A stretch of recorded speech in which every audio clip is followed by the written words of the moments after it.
Olá pessoal, tudo bom? Uma boa noite. Essa é mais uma live da série Doses de Sabedoria e eu estou aqui com vocês trazendo um convidado muito especial, juntos, falando sobre o vazio da masculinidade no casamento, falando das consequências, falando dos perigos, falando de como isso pode ser um problema no seu casamento e de como a gente vai lidar com essa situação. E aí, nosso convidado chegando. Boa noite, irmão. Para Boa quem não noite, me irmão. conhece, eu Paz. sou o pastor Leandro Carvalho e sou pastor batista, criador da oficina de relacionamento, e hoje estou tendo a honra de estar aqui com o nosso irmão em Cristo, João Armar, e vou deixar ele estar se apresentando para vocês. Amém. Amém. Obrigado. Obrigado pelo convite, pastor. Fico muito feliz, muito honrado de poder bater um papo contigo sobre esse assunto, né? É um assunto que, particularmente, eu tenho um interesse enorme, né? E, enfim, eu, como o pastor disse, eu sou o João, né? Eu sou um cara comum, eu não tenho nada de diferente em mim, nada demais, além do Espírito Santo que habita em mim, pela graça de Deus. Amém. Sou casado com a Pamela há 15 anos, temos 5 filhos, 3 meninos, 2 meninas. E hoje a gente tem dedicado nossos esforços, nosso tempo para expandir o reino de Deus através do Instagram e outras redes sociais também, né? Minha esposa tem muitos cursos para mulheres e pela graça de Deus a gente tem caminhado junto nesse propósito, né? Estou muito feliz com o convite e estou à disposição dos irmãos aí para a gente conversar durante a live e também depois. Amém, irmão. É interessante, né? O senhor, o irmão João, né? Difícil de chamar esse senhor, mas o João, ele traz algo muito interessante, né? Muito, assim, ele e a Pamela têm dedicado a vida, né? Tem dedicado o seu trabalho aqui nas redes sociais a influenciar para o reino de Deus, né? A chamar mulheres à sabedoria bíblica, a chamar homens ao resgate bíblico. E é sobre isso que a gente vai estar falando, né? A gente tem um tema que é um desafio na nossa, como eu posso dizer, na nossa era, né? Nós temos um tema aqui que é um desafio mesmo, que é o problema da falta de masculinidade bíblica. E eu não sei, eu até falo assim, né?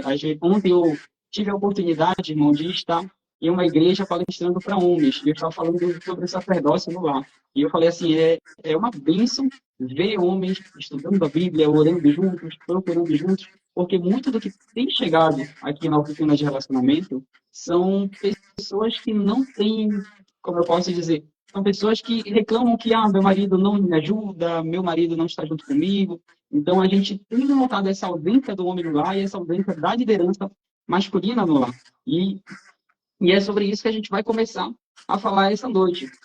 E eu trouxe algumas perguntas aqui para o João, e se você quiser fazer perguntas, você pode estar colocando aqui no nosso chat, você pode estar falando conosco, que a gente que você vai trazendo aqui para o nosso convidado. Amém. E uma, algo que eu tenho notado, né? A gente vê muito o problema da falta de liderança. Eu não sei se, eu não sei se o senhor vivencia isso assim na sua igreja, se o senhor também nota a omissão de alguns nomes ou algo do tipo, mas a gente nota isso. E eu queria que o senhor falasse assim, para uma esposa que ela se sente sobrecarregada, que ela entrou aqui nessa live, ela é uma mulher sobrecarregada e ela gostaria de estimular o marido dela, por exemplo, a assumir essas responsabilidades. O que o senhor acha que ela deveria começar buscando? Como ela deveria buscar agindo? Ela tem que cobrar? Ela tem que reclamar com o marido todo dia? O que, assim, na sua experiência, o senhor tem lidado com homens, o que tem funcionado para ajudar os homens a assumirem o seu papel dentro do lar? É muito boa pergunta. Uma pergunta que não é fácil de responder também não, né? Mas precisa entender que a gente vive num mundo que jaz no maligno. O que quer dizer isso? Quer dizer que esse mundo todo que a gente vive, tudo aquilo que está na nossa esfera visual, sensitiva, é, recebe uma influência terrível das forças das trevas, né, do diabo e dos seus demônios. E se o mundo jaz no maligno, eu preciso ter o discernimento de que as coisas não cooperam para o meu bem, mas para o interesse do inferno. Né? Então, uma coisa é quando a gente entende que nós somos filhos de Deus, quando nós somos resgatados pelo sacrifício de Jesus, e nós recebemos a graça de Jesus e somos, então, promovidos de criatura para filhos de Deus, a gente agora, pelo menos por definição, não anda pela, pelo que a gente acha que convém. A gente começa a andar de acordo com a vontade de Deus. Né? E aí, por que eu estou falando isso aqui? Porque se a gente não tivesse discernimento de que nós somos santos no mundo, nada que a gente for falar aqui vai fazer sentido. Essa esposa, por exemplo, que está angustiada, que o marido não consegue tomar uma iniciativa, ela vai continuar angustiada, porque o problema dele é um problema moral, é um problema de alma, né, de espírito. Ela precisa entender que o marido dela tem que se converter. Né? E a gente está num momento no nosso país que é muito curioso. Alguns especialistas dizem que nós hoje vivemos no Brasil o que os americanos viveram nos anos 70, né? No final dos 70 e início dos anos 80. Aquela geração que viu um certo boom de um despertar, né? E que os louvores começam a ficar mais intensos nas igrejas, as pessoas começam a falar mais sobre as coisas de Deus, né? As igrejas andam cheias, mas cheias de pessoas que ainda não entenderam o que estão fazendo nesse mundo, né? E é muito curioso isso. Antes de entrar aqui na live, eu estava me lembrando que Deus não nos manda um modelo de mulher para as mulheres seguirem. Ele manda um modelo de homem, que é Jesus. E quando a Bíblia fala que Jesus é o cabeça, que Jesus é o líder, e lá em Efésios 5 compara a Jesus e a igreja com o marido e sua esposa, a gente entende por que Deus mandou Jesus, né, um homem, para viver o evangelho para a gente. Porque nós que somos homens, nós precisamos desse referencial. Se a gente não quiser se apegar a Jesus, se assemelhar a Jesus, se a gente não tiver interesse em não pecar, se a gente não tiver interesse em agradar a Deus, porque Ele me ama, porque Ele me libertou do poder do pecado, do poder da morte, qualquer tipo de método, técnica, reclamação, murmuração, nada vai fazer sentido. Nada disso. Né? Então a Bíblia fala que a mulher sábia edifica o lar, ela edifica a casa. E a mulher toda destrói com as próprias mãos. A murmuração não vai levar o marido de uma mulher dessa a lugar nenhum. O que vai levar o marido dela a uma transformação é o agir do Espírito Santo de Deus nele, que vai convencer do pecado, da justiça, do juízo. Ele vai entender a mensagem da cruz. Ele vai querer servir esse Deus que agora tem ele por filho. Né? Essa filiação, esse selo, essa chancela que Deus coloca em nós através do seu Espírito, ele que vai fazer a nossa alma virar espírito vivificante, como em Adão. A gente vai ser um com Deus. A gente vai começar a viver como se nós fôssemos realmente um templo, quando a gente se apropriar dessas coisas. Então, o problema que eu vejo é um problema muito básico, muito elementar, um problema de conversão.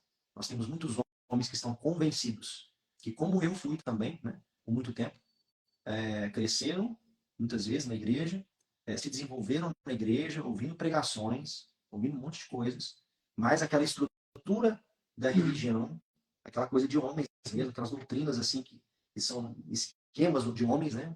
Esquemas humanos, acabam seduzindo esses caras e eles realmente acreditam que estão fazendo a coisa certa. Eu estou indo na igreja todo domingo, né? Eu não estou roubando ninguém, né? Eu não sou exatamente um mau caráter, sou um caráter bonzinho, né? Eu não estou traindo minha mulher, eu não vou Segue os 10 mandamentos, né? Tem essa lógica, não siga os mandamentos aqui de Cristo, então não roubo, não mato, como você está falando. Sim. E aí a liderança, ela é meio que imposta. Né? Você vê que o cara, quando ele é muito religioso, ele consegue aplicar a liderança dentro de casa, é porque ele e a esposa compraram o discurso. Né? Então, assim, aquela religiosidade mais superficial, ela é algo que atende por um tempo. Né? E aí vai passando o tempo, podem vir assim vamos dizer assim, as crises, né? Aquela dor de barriga de relacionamento que todo mundo tem, né? Vem aquela crise de fé, vem uma doença na família, aí você começa a questionar quais foram as bases que fizeram esse homem tomar as decisões que ele tomou. Ou seja, ele tinha até os caras que não são muito xoxos, vamos dizer assim, por conta do pecado, por conta da religiosidade, eles podem tender a pensar que eles estão liderando mas de um jeito carnal, mas de um jeito que não agrada a Deus. Né? Então, o problema nosso é de essência. A gente precisa orar pela conversão dos homens para que eles realmente tenham um coração devoto a Deus, porque é isso que Deus procura. Deus procura adoradores. Né? Deus não procura simplesmente chefes de família. Deus não procura soldados. Deus procura adoradores. Então, quando um homem ele se converte, ele entende o chamado dele em Jesus, as coisas realmente começam a fluir. É o que eu tenho visto, né? É interessante que tem um livro, pastor, que é chamado A Família Sob a Tempestade. Não sei se o senhor já ouviu, A Não Família Sob conheço. a Tormenta, né? E ele fala muito que é sobre Jesus. Nós podemos olhar para métodos, técnicas, um passo a passo. Às vezes as pessoas querem isso, passo a passo de como mudar seu marido, passo a passo de como... Mas elas esquecem de olhar para Jesus. Elas esquecem de se colocar diante de Deus. Elas esquecem de buscar a Deus. Então, às vezes, as pessoas querem muitas bênçãos de Deus, o favor, as mãos, mas elas esquecem do próprio Deus. Elas esquecem de ter comunhão com Ele, esquecem de uma série de coisas. E, Quando a gente e fala a em gente muitas bênçãos, a gente pode ficar muito enganado, né? Porque a gente pode correr o risco de receber a bênção não estando em Cristo. Vou esperar a conexão voltar aqui. Parece que o pastor caiu. Vocês continuam não me ouvindo, gente? continuo me ouvindo. O senhor está me ouvindo bem? Eu estou te ouvindo bem. Tá legal aí? Estou sim. Estou só ajeitando aqui o áudio, que eu acho que está um pouco distante. O áudio aqui para mim tá normal. Ah, então tudo certinho. Pronto, Tá. voltou aqui para mim. Eu queria, eu queria comentar algo com o senhor, e por vezes a gente ouve, como é que eu posso falar? Eu queria comentar um caso aqui que eu acho que foi um dos mais difíceis para mim durante a oficina de relacionamento. Eu tenho um trabalho aqui com casais, então por vezes os casais me procuram, pedem ajuda. Uma das pessoas dos casais, por incrível que pareça, vem mais homem do que mulher, né? E eu tenho um dado muito ruim. Por quê? Porque a maior parte dos homens que chegam a pedir ajuda, eles estão falando, olha, minha esposa foi embora de casa. Pastor, minha esposa disse que não quer mais o casamento, que quer divorciar ou algo do tipo. Assim, eu chuto dizer que mais de 80% dos homens que chegam na oficina de relacionamento, eles esperaram perder tudo para procurar ajuda. E é Sim. interessante que às vezes o cara ele confessa, ele, pastor, eu abandonei minha família, eu trabalhei exaustivamente, ou o contrário, ou eu ficava com amigos ou algo do tipo assim, e abandonou lá. Então, ah, essa é uma realidade muito triste, essa é uma realidade de que às vezes a pessoa espera perder tudo para conseguir, como eu posso falar, para procurar ajuda, para refletir, poxa, a coisa mais importante que eu tenho nessa terra, eu sempre falo, né, debaixo do sol, é a minha família. Claro que acima da família tem Deus, e a espiritualidade, a fé em Cristo Jesus é o que norteia tudo. Mas muitas pessoas, elas procuram, esperam perder tudo para procurar ajuda. A gente vê isso até na igreja, né? Na condição de pastor, eu vejo que às vezes o homem espera ele quebrar, ele tem muita dificuldade de pedir ajuda. E aí, por exemplo, para algum homem que precisa de ajuda, que está assistindo isso e reconhece que precisa de ajuda, como você acha que ele pode procurar ajuda não só através da internet, mas conversando com mentores ou algo do tipo? O senhor já aconselhou homens mais jovens que têm procurado ajuda, por exemplo? Esse padrão que você citou aí, infelizmente, é bem mais comum do que eu gostaria que fosse, né? Tem uma figura que eu gosto muito que é do posto de saúde.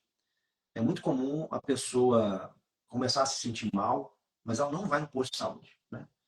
Principalmente se for homem. O cara começa com uma dor e não faz nada, né? Não vai lugar nenhum. Depois eu vou, né? Aí o cara chega no posto de saúde quase morrendo, né? O médico que atende fala assim, meu amigo, eu não tenho o que fazer aqui, você tem que ir pro hospital, né? E o cara fica bravo, porque o posto de saúde não serve para nada na cabeça do cara, né? Então, o que aconteceu? Ele deixou a coisa chegar num nível tamanho que agora ele tem que ir direto para o hospital e sai xingando o médico do posto de saúde que não conseguiu resolver o problema dele, né? Nós, homens, temos um pecado de vaidade que ele acaba com a gente, tá? É, a Bíblia tem alguns versículos que falam sobre isso, né? Mas eu acredito que hoje, no nosso tempo, o maior pecado que nós homens cometemos é o pecado da vaidade, tá? Todo mundo que chega pedindo ajuda já está no fundo do poço. Todo mundo. Os caras realmente têm uma vaidade assim, eu não vou pedir ajuda para outro homem me aconselhar, porque eu tenho que me virar, né? Eu tenho uma teoria que é a seguinte, a gente que vive essa geração, a gente foi influenciado pelos heróis solitários, tá? A gente foi influenciado pelo 007, que com uma pistola ele salva o planeta, com uma pistola automática. A gente foi influenciado pelo cowboy, aquela figura do cara solitário, que ele dá um jeito de resolver tudo. A gente foi influenciado pela história dos super-heróis dos quadrinhos, que sozinhos salvam as galáxias, né? E pode parecer bobagem, mas isso vai entrando no nosso subconsciente. A gente vai achando que masculinidade tem a ver com resolver as coisas sozinho. Eu preciso ser homem para resolver as coisas sozinho, né? Isso é uma grande mentira, isso é uma grande falácia, mas não tem como a gente fugir disso, porque a influência que nós tivemos desde criança em cima disso foram enormes, né? E nós tivemos avós, né, que eles resolviam muita coisa sozinhos, porque eles não tinham o que fazer, né? A gente hoje, um mundo globalizado, a gente não tem desculpa de falar assim, cara, eu não sabia que eu podia pedir ajuda. Não existe isso, né? Então, infelizmente, nós homens temos esse problema, nós temos esse defeito. A gente tenta resolver tudo sozinho e a gente quebra a cara. O cara só liga para você quando a mulher vira e fala assim, olha, você não vai dormir mais em casa. Ó, a partir de amanhã eu não aguento mais, né? Acabou, né? A mulher, ela apela, né? Então, uma coisa que nós temos, nós que somos homens, isso é muito cruel para as mulheres. Nós que somos homens, nós só nos movemos quando dói em nós, tá? Isso é uma verdade que é triste de confessar. Eu sou assim, né? O irmão é assim. Nós todos somos assim. A gente dificilmente vai começar a tomar uma decisão, uma iniciativa, uma mudança, quando a dor está no outro. Quando vem pra gente, a coisa começa a ficar. Isso quando a gente ainda não está numa sintonia total com Jesus, tá? É claro que a sintonia total ela é só na glória, mas na nossa concepção limitada, nós mesmo, com as nossas limitações, a gente sabe, olha, até esse ponto aqui eu poderia ter ido, mas eu não fui, eu não quis, né? Eu poderia ter orado mais, mas eu não quis. A gente tem um pastor que eu gosto muito dele, que ele disse recentemente o seguinte, que nós temos uma terrível condição de escolha, né? A gente é livre de um jeito que a gente não gosta de confessar. A nossa liberdade como homens, ela chega a entristecer, porque a gente sempre tem uma escolha para fazer, né? Sim. Tem sempre uma escolha. Eu vou escolher pedir ajuda para o meu pastor, para o meu presbítero, para o meu mentor, seja quem for, para o meu irmão de fé, mas eu vou também não pedir ajuda para ele. Então, essa dicotomia, essa encruzilhada, ela é real, ela acontece em todo o tempo. Então, se você é homem, está assistindo isso, e você tem vergonha de procurar ajuda, agora, que a coisa ainda está pequena, você deveria pensar duas vezes antes de ter medo de se expor para alguém, tá? Porque a gente, quando está numa igreja, a gente, quando participa do corpo de Cristo, a Bíblia chama a gente de membro. Membro. A gente fala de membros na igreja. Nossa igreja tem tantos membros hoje presentes no culto, né? São membros. São partes de um corpo. Se você, membro, fica sozinho, você não sobrevive por muito tempo. E você não é útil no reino de Deus sozinho, tá? Você precisa se envolver. Não pode ter vergonha de confessar uma coisa para um irmão, um pecado que você não consegue se livrar, né? Você não pode ter esse tipo de vergonha. Agora, é claro, né? A igreja que você congrega te dá essa liberdade, né? Você tem um líder ali que você pode contar, que você pode confidenciar coisas para ele, porque isso também pesa muito, né, pastor? É Nós temos verdade. igrejas que são assim montadas de um jeito teatral, né? Tem um horário rígido para começar, é como se fosse mesmo assim uma cerimônia teatral, né?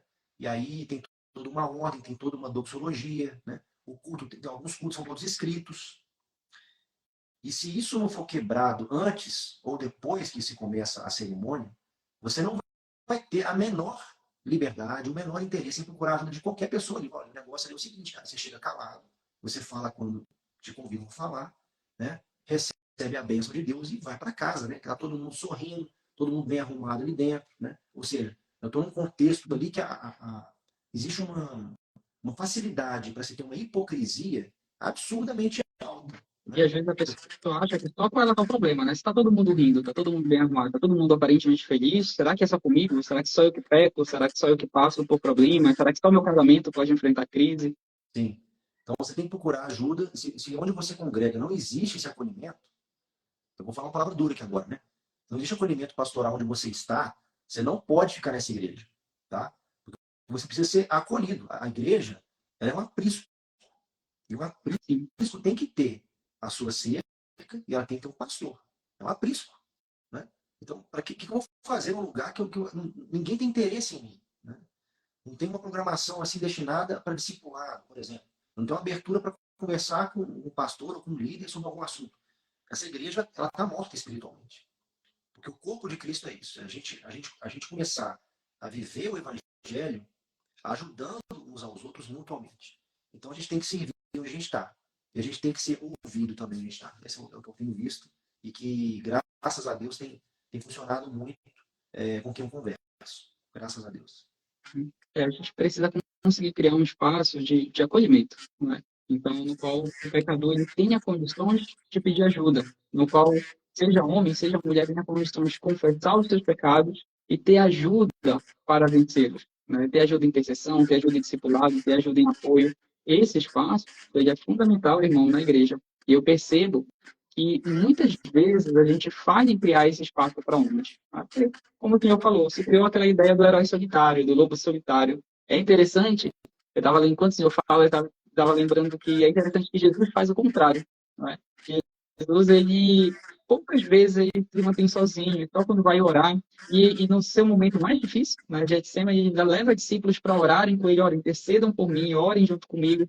Né? Então, às vezes, a gente enfrenta crises solitárias.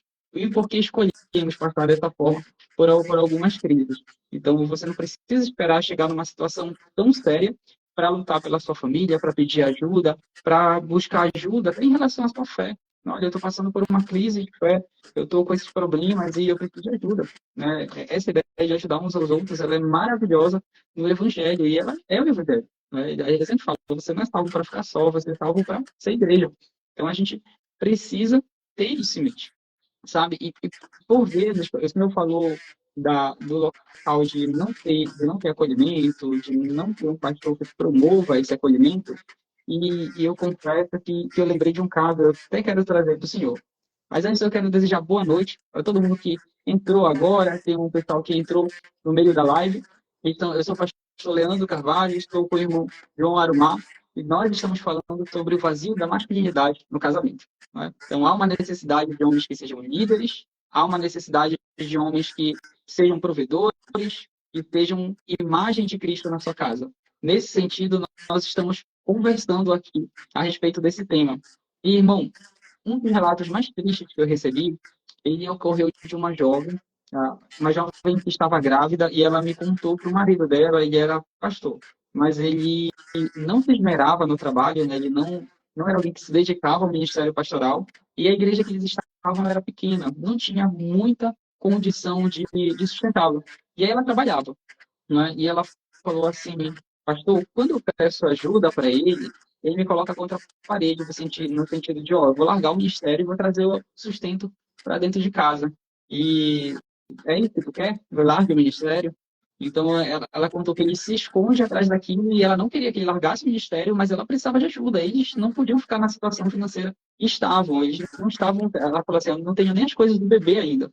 Né? E eu fiquei pensando assim, meu Deus, como é que a gente passa por uma situação dessa?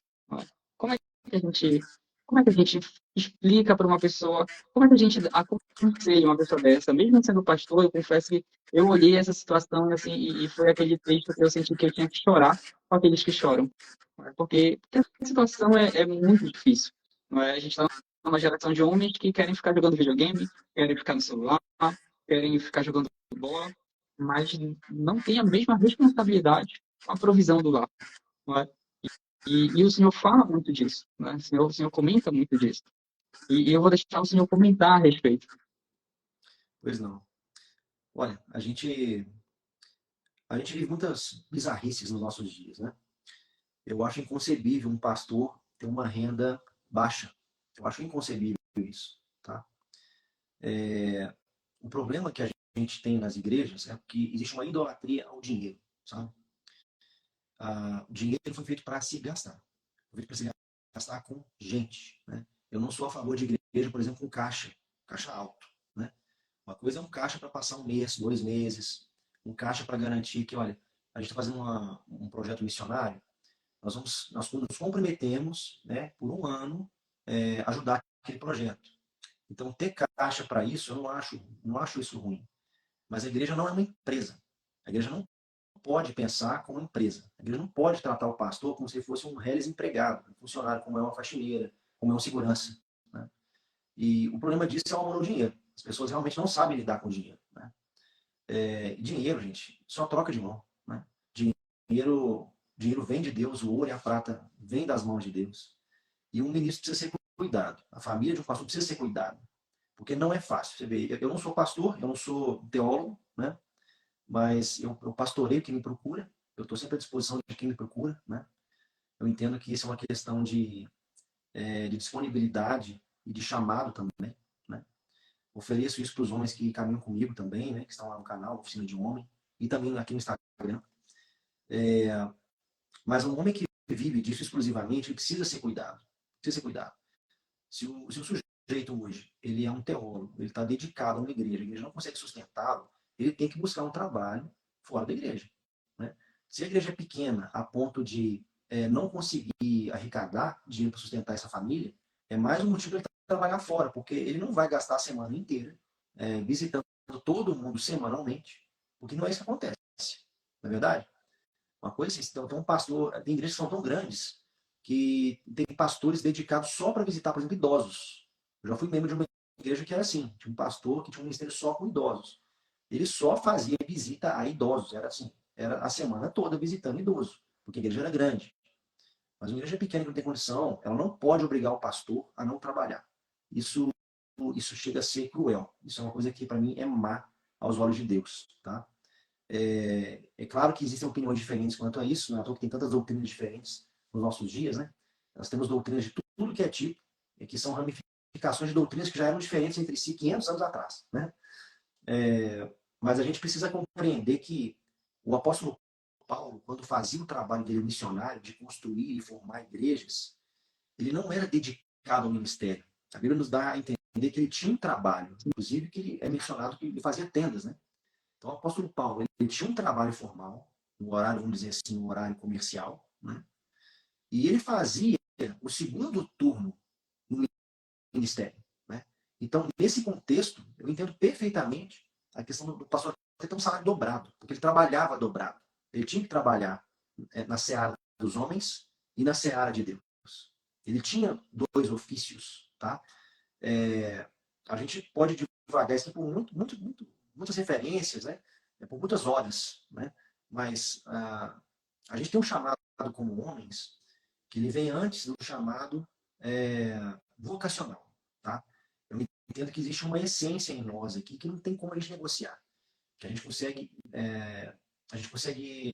ter um vislumbre nos 3 primeiros capítulos da Bíblia, lá em Gênesis 1, 2 e 3, que Deus fala da criação, Deus fala que como o homem foi formado, o contexto em que o homem recebeu as coisas que Deus conferiu a ele, né?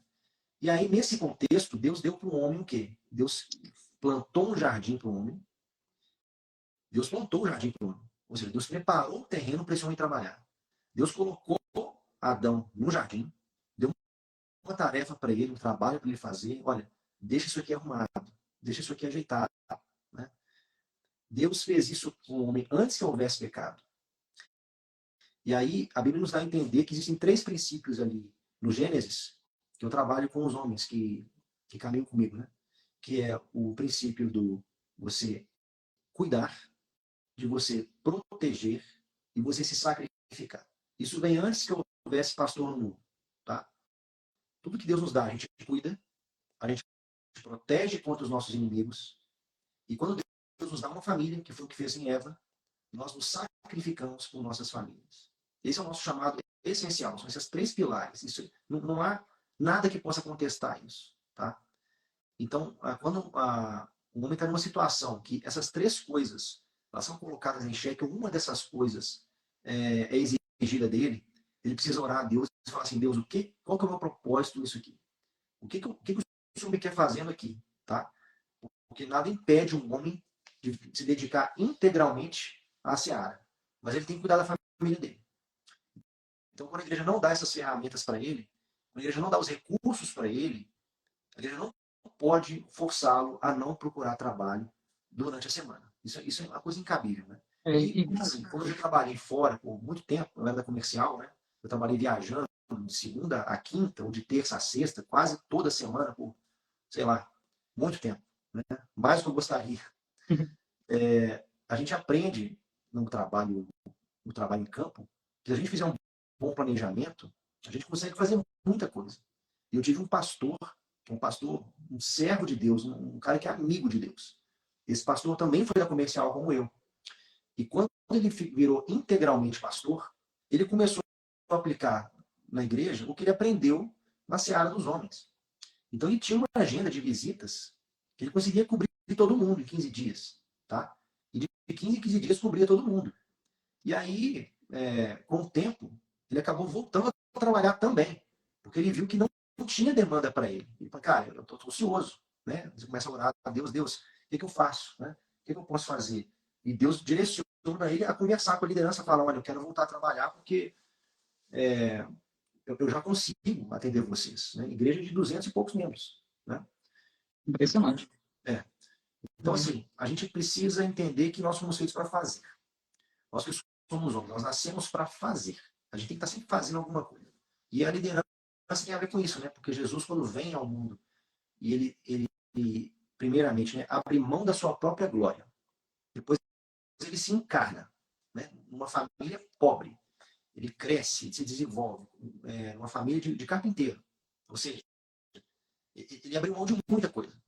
Muita. E ele, quando começa o ministério, ele começa a servir as pessoas. Vocês falam assim, cara, não é possível. Né? É muito amor, é muito constrangimento. Então, esse modelo de homem de Jesus, ele é fantástico. Porque Jesus, ele jamais, em momento nenhum, ele pediu regalias. Mas as pessoas, reconhecendo o poder dele, reconhecendo a autoridade que ele tinha, quem ele era, as pessoas viam e falavam, Jesus, toma tudo que eu tenho aqui, olha.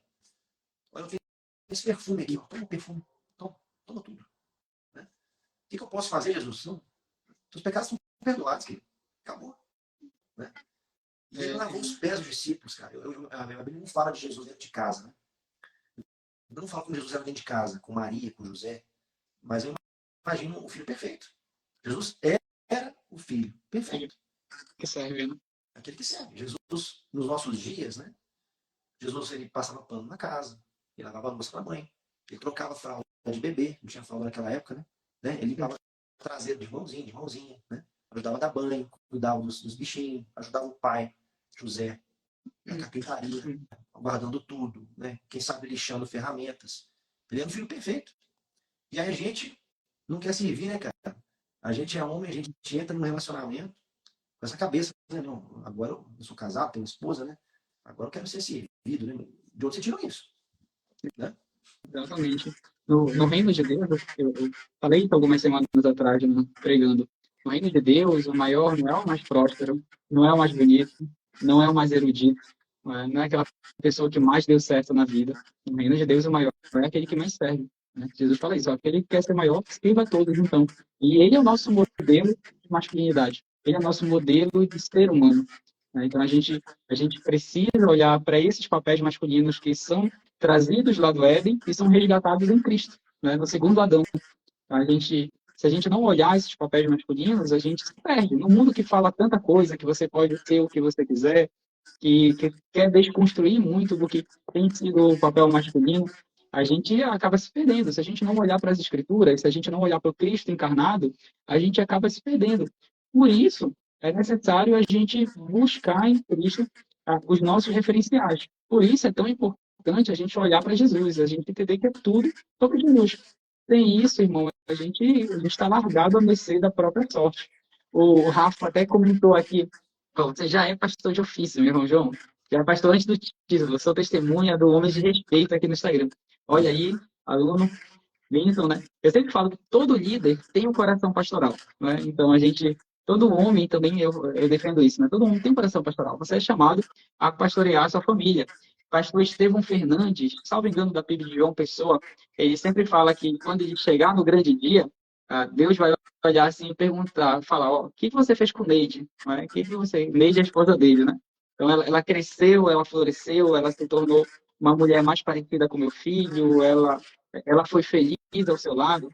E eu sempre pergunto isso aos homens. Né? Se Deus perguntar pela filha dele, ele perguntar pela filha que está do teu lado, o que você vai dizer?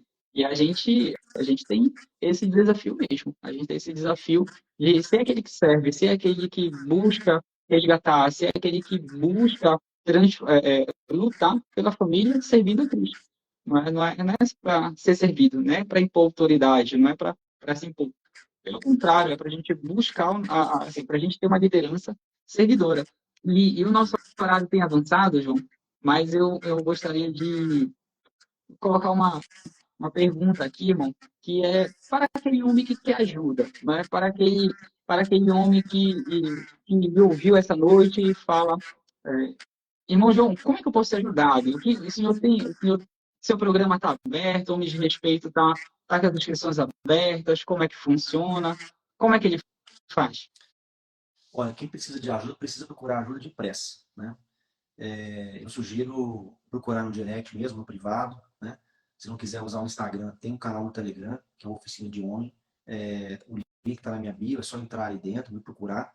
É discreto, né? Não tem nem resquício de número de telefone no Telegram, né? Então ele tem essa vantagem. O HDR está sendo reformulado. Eu vou regravar ele todinho, de um jeito completamente diferente. E a minha proposta ali vai ser diferente. A minha primeira turma, nós entregamos aulas ao vivo durante mais ou menos um mês e meio.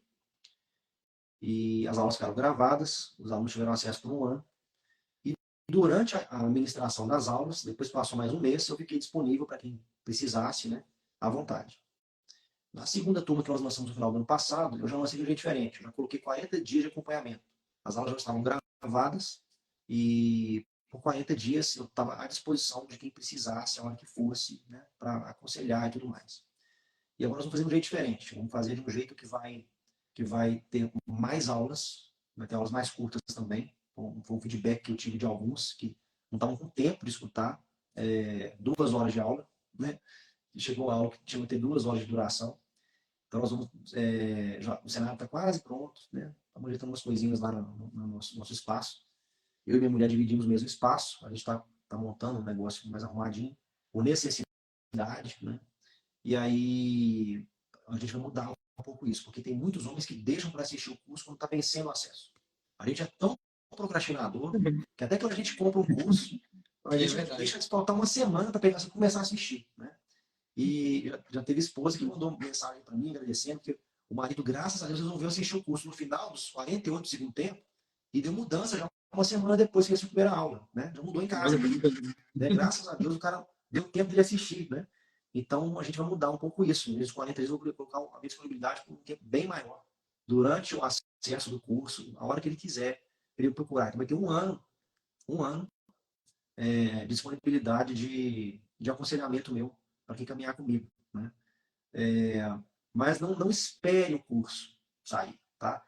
Não espere, né? Procura a gente, manda mensagem pra gente, fala, olha, eu tô com dificuldade aqui. Tem muita gente que procura a gente, por exemplo, que o sogro é o pastor da igreja, né? Você vai falar com um cara assim, eu tô sacaneando com a tua filha aqui e tal, dessa coisa, Pois daquela outra. é, né? Não existe isso, né? Alguns pastores me procuram, alguns missionários, mas infelizmente é depois que o leite está derramado.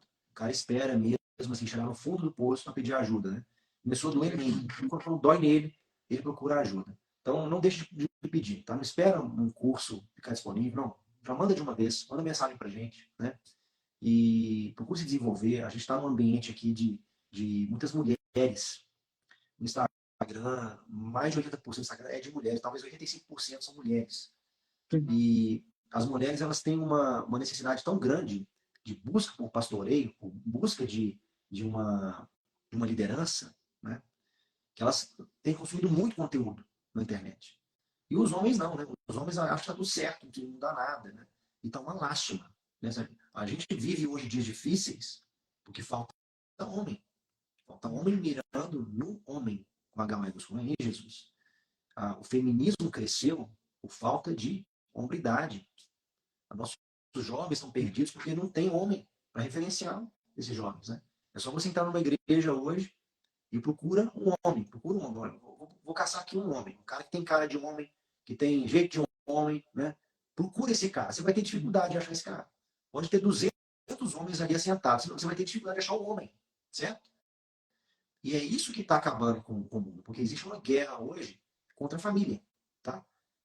Então, qual que é a estratégia do diabo? Olha, eu vou atacar as crianças, eu já começo desde cedo, chegar lá na frente, já ficou fácil. Né? Como é que você ataca as crianças? Acabando com o homem. Você desarma as famílias, desmoralizando o homem. Então o homem não serve para nada mais. Né? Então, se o homem, inclusive, acredita nisso, porque ele está vendo a esposa tomar iniciativas que ele não está tomando, peraí, mas a esposa está reagindo, respondendo a uma omissão dele.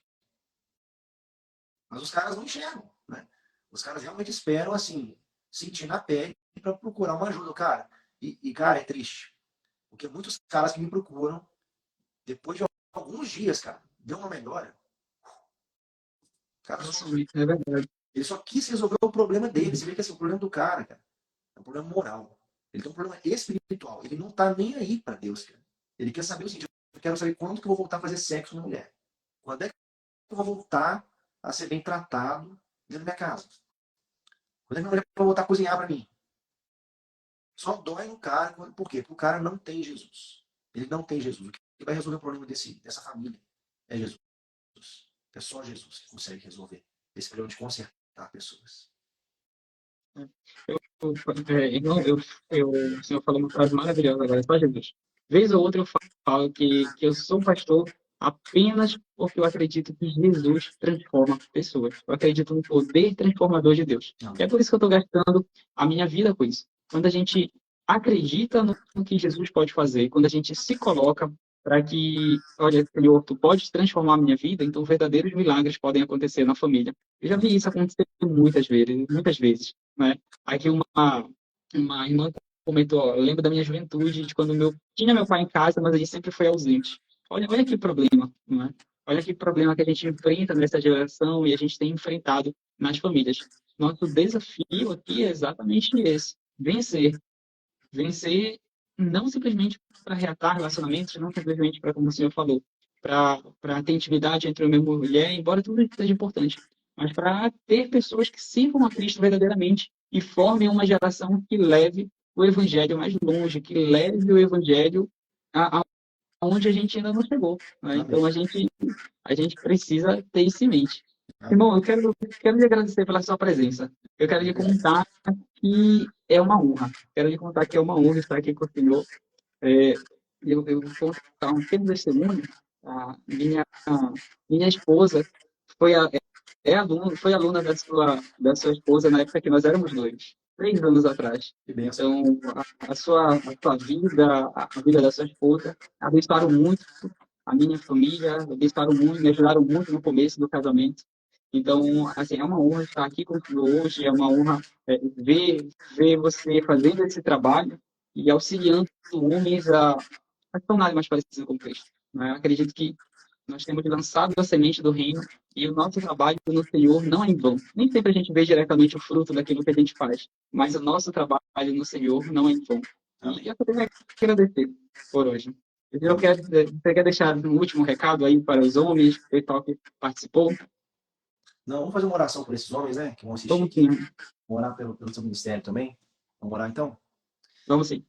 Pai, obrigado, Deus, pelo privilégio que o Senhor nos dá de trazermos luz, de trazermos discernimento sobre quem nós somos, sobre Amém. aquilo que pode mudar a nossa vida. Eu te agradeço, Deus, pelo privilégio que o Senhor nos dá de conversar sobre essas coisas. Em dias em que os homens estão mais preocupados com pornografia, com os games, com as apostas, nós vemos um clamor contínuo do teu Espírito, para que haja arrependimento, para que haja confissão de pecados, para que haja transformação.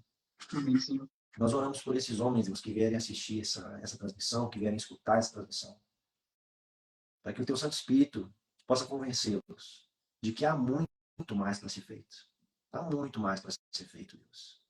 O Pai, eu olho para a minha vida, vejo o homem que eu era há não muito tempo atrás, e o homem que eu almejo ser hoje. Eu vejo quanto ainda falta, Deus.